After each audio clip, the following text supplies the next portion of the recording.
Entrée solennelle en marche vers la résurrection.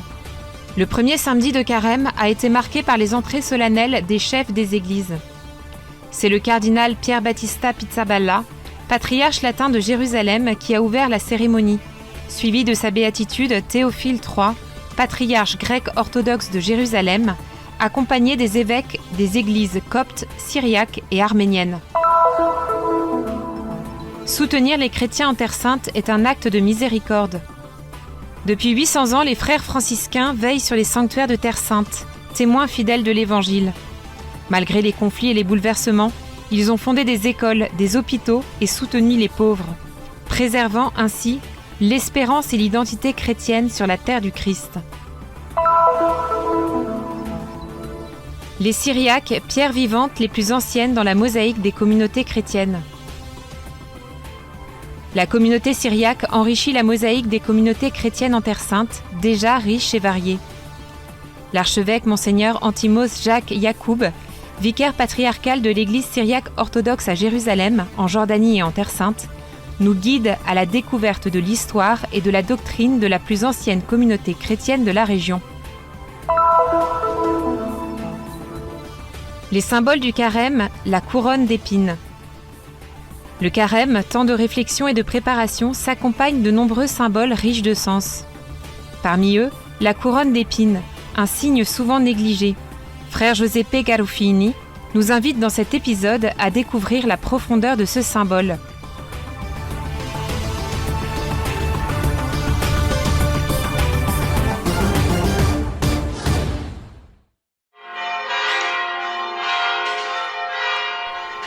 Malgré les blessures sanglantes, la douleur et l'attente en Terre Sainte, la basilique du Saint-Sépulcre a vécu un moment significatif à l'occasion du premier samedi de Carême.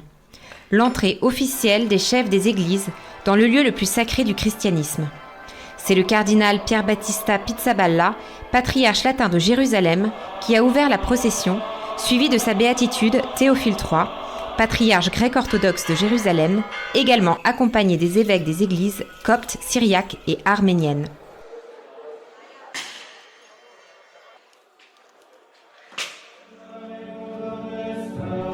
Le soir venu, dans une atmosphère spirituelle pleine de foi, des prières se sont élevées de la basilique du Saint-Sépulcre, où la custodie de Terre Sainte a récité l'office des lectures.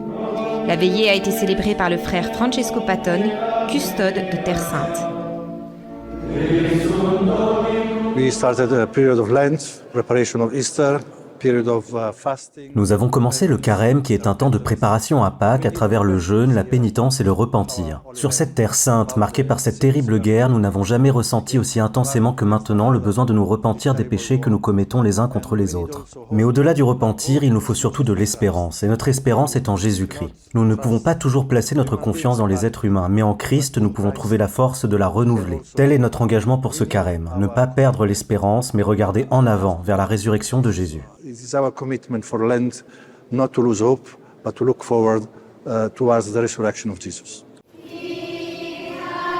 À Gaza, où l'église est devenue un refuge pour des centaines de déplacés, les chrétiens ne se contentent pas de prier pour un simple cessez-le-feu, mais pour une paix durable et définitive. Parmi les décombres et la souffrance, leur espérance reste inébranlable. Un jour, les églises ne seront plus des lieux d'asile, mais de prière et de joie. Et cette terre connaîtra enfin la paix tant attendue.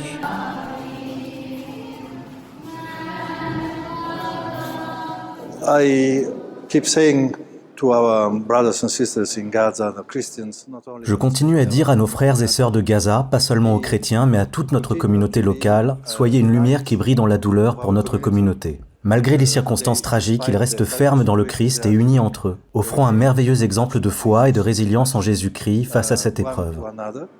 Giving a wonderful example of resistance in Christ to this situation.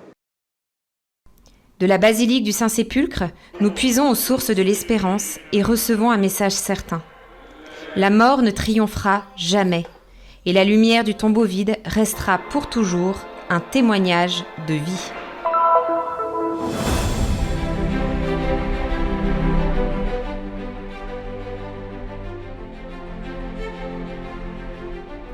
Depuis plus de 800 ans, les frères franciscains représentent une présence vivante de l'Église en Terre Sainte. Ils gardent ses sanctuaires, préservent son héritage spirituel et soutiennent avec dévouement les chrétiens locaux. Malgré les conflits et les changements, ils demeurent des témoins infatigables de l'Évangile, engagés pour la dignité de chaque être humain.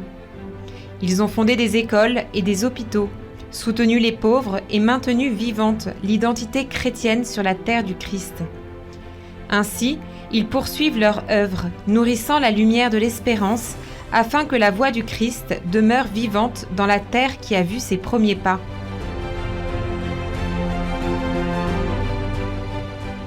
Siamo qui al campo dei pastori.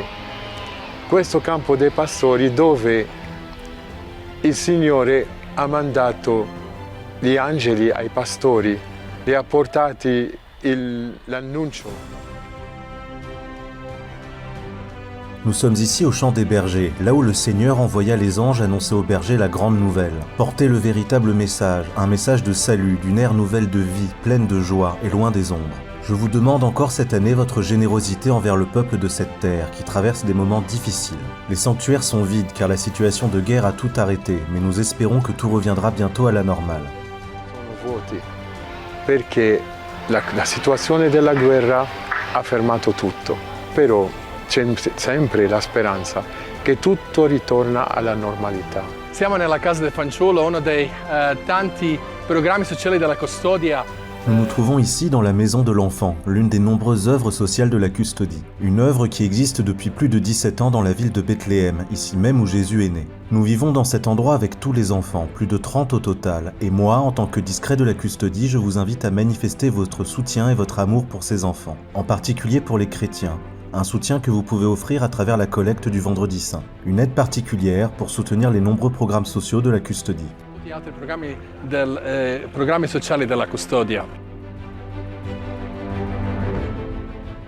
Depuis sa fondation, la Custodie de Terre Sainte a compris que la survie des chrétiens dans leur terre ne pouvait être assurée par la seule protection des sanctuaires. C'est pourquoi elle fut parmi les premières à fonder des écoles au Moyen-Orient, faisant de l'éducation le cœur même de sa mission. Un engagement profond, destiné à préserver l'identité chrétienne, à fortifier la foi et à édifier une société capable de faire face aux défis de son époque. أنا لما بروح لبرا بيقولوا لنا أبونا ليش عم بتعمروا أنتم بمدرسة بيت لحم بالوقت اللي هو في هلا عزوف. Lorsque je voyage, on me demande souvent pourquoi rénover une école à Bethléem alors que le pays est marqué par la guerre, avec le risque que le conflit s'étende. Nous agissons ainsi parce que nous voulons avant tout créer des conditions de travail permettant aux gens de demeurer dans leur terre. Ensuite, nous souhaitons offrir aux étudiants un environnement propice à leur éducation. Enfin, nous voulons affirmer avec force que les chrétiens resteront ici. C'est un pacte que nous avons conclu ensemble et il vous revient de nous aider à le respecter. Nous, en tant que frères, pouvons partir, mais les chrétiens resteront. نحن وانتو لازم تكونوا ملتزمين فيه أكتر لأنه نحن بنمرق بس انتو بتبقوا. Ecco, siamo ancora quest'anno chiamati a rivivere di nuovo il mistero della nostra salvezza, la morte e la resurrezione del Signore nostro Gesù Cristo. Questo periodo di Encore cette année, nous sommes appelés à revivre le mystère de notre salut, la mort et la résurrection de notre Seigneur Jésus-Christ. Cette période de carême est un moment important pour revenir au Seigneur, pour écouter ses paroles et tendre la main à ceux qui sont dans le besoin. Une fois de plus, nous vous sollicitons pour cette charité fraternelle, pour ce geste d'aide et de solidarité envers les chrétiens de Terre Sainte, à travers la collecte du Vendredi Saint. La collecte du Vendredi Saint n'est pas uniquement destinée aux lieux saints, mais une grande partie de celle-ci va également aux pierres vivantes, pour soutenir le peuple qui vit ici. non è destinata soltanto ai luoghi sacri, santi, ma anche una grande parte di questa colletta va per la pietra viva, per sostenere il popolo che c'è. La période du carême est couronnée par des œuvres de charité, et parmi les plus nobles d'entre elles figure le soutien aux chrétiens vivant dans la difficulté sur la terre même du Christ.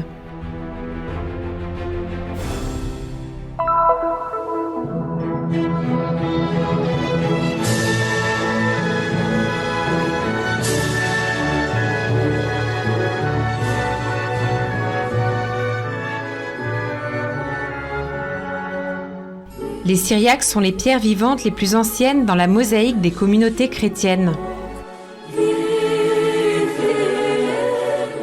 Les Syriaques sont un peuple d'origine sémitique. Dans la Bible, cela fait référence aux fils de Noé, Sem, Cham et Japheth. À l'origine, ils étaient appelés Araméens, du nom d'Aram, le 5e fils de Sem, lui-même fils de Noé. Ce n'est que plus tard qu'ils furent appelés Syriaques, en référence aux régions où ils se sont installés, ce qui correspond à la Grande Syrie, où ils fondèrent des États distincts. Après la naissance du christianisme, comme nous pouvons le lire dans le livre des Actes des Apôtres au chapitre 11, à Antioche pour la première fois les disciples furent appelés chrétiens, à l'origine il n'y avait pas d'église distincte pour les Syriaques, les Grecs ou les Latins, car l'église était unie. Aujourd'hui, une partie des Syriaques appartient à l'Église catholique, tandis que la majorité suit l'Église orthodoxe, dont la doctrine se distingue par la définition de la nature du Christ. Nous croyons que le Christ possède deux natures, unies l'une à l'autre. L'église syriaque la plus importante se trouve dans la vieille ville de Jérusalem. Les Syriaques croient qu'elle a été construite sur les ruines de la maison de Saint-Marc, et c'est la seule en Terre Sainte à porter son nom. À l'intérieur, elle abrite un autel en bois, restauré il y a 400 ans et orné d'or et d'argent. Les Syriaques sont fiers de leur origine syriaque araméenne, qui a laissé une empreinte indélébile dans la civilisation mondiale. D'un point de vue religieux, ils se sont consacrés avec ardeur à la diffusion du message chrétien, en le portant jusqu'aux confins de la terre, jusqu'à atteindre l'Inde et la Chine. Leur saint patron est saint Éphraïm le Syrien, qui vécut au IVe siècle et dont les écrits sont considérés comme de véritables chefs-d'œuvre de la littérature chrétienne.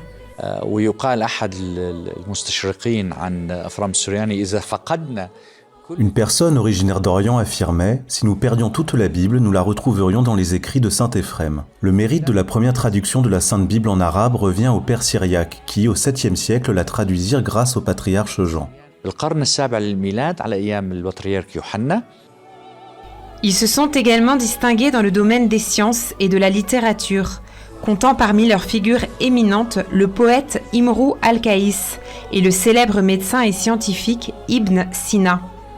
De plus, ils se sont profondément engagés dans la préservation et le renouveau de leur langue, imprégnée du parfum de l'histoire. Les Syriaques, qu'ils parlent ou non la langue syriaque, s'efforcent de préserver cet héritage, le transmettant de génération en génération à travers les églises et les écoles. Le christianisme syriaque est profondément lié à leur identité nationale, rendant toute séparation impossible. En ce qui concerne les défis auxquels les Syriaques doivent faire face, l'évêque souligne leur multiplicité. Il s'interroge également sur la manière dont l'homme pourrait les surmonter, se demandant s'il place Dieu au centre de ses préoccupations.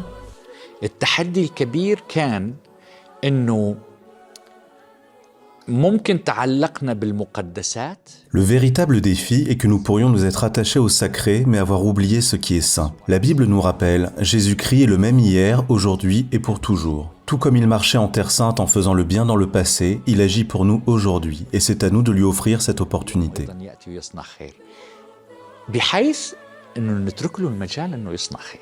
Le nombre de Syriaques en Terre Sainte est d'environ 2000 personnes, tandis qu'à travers le monde, ils sont environ 2 millions, répartis sur tous les continents, après avoir enduré persécutions et massacres. Partout où ils vont, ils portent avec eux un héritage, une histoire, une civilisation et un témoignage du Christ qui dure depuis plus de 2000 ans.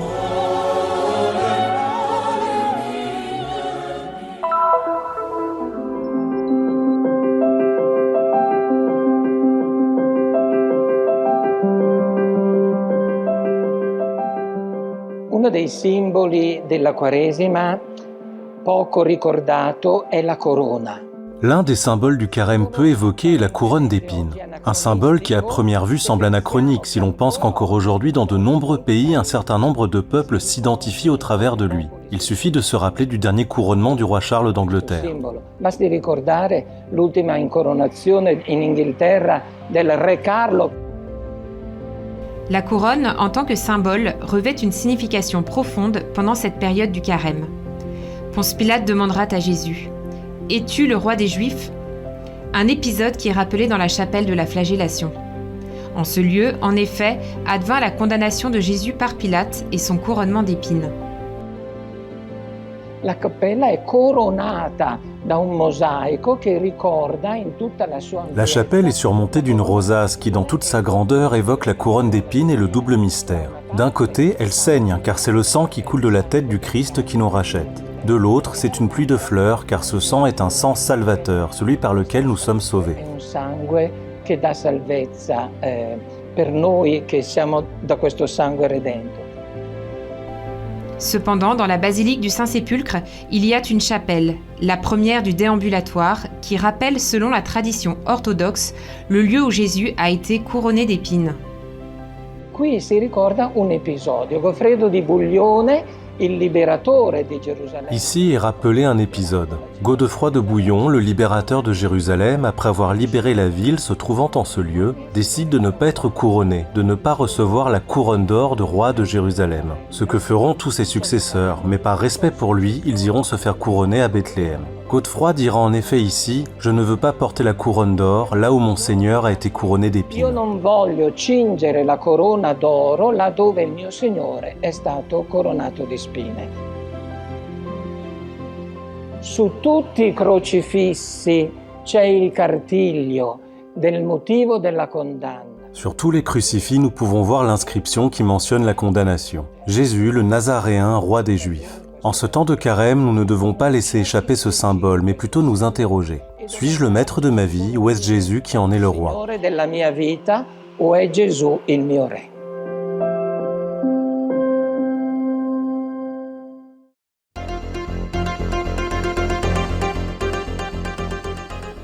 Ramadan Karim.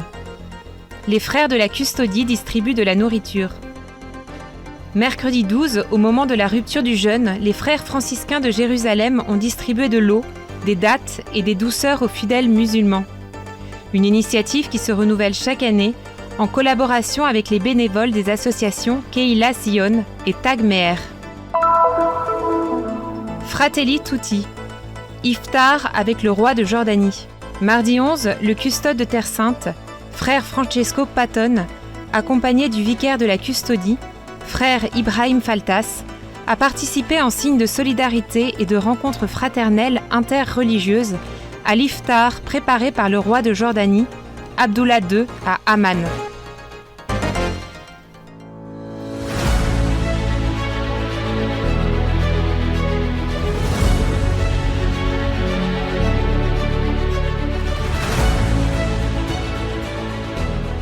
Faites un geste de solidarité et soutenez la mission de la custodie de Terre Sainte. Le Christian Media Center diffuse la bonne nouvelle du Christ en faisant connaître au monde la spiritualité des lieux saints et la vie des chrétiens locaux.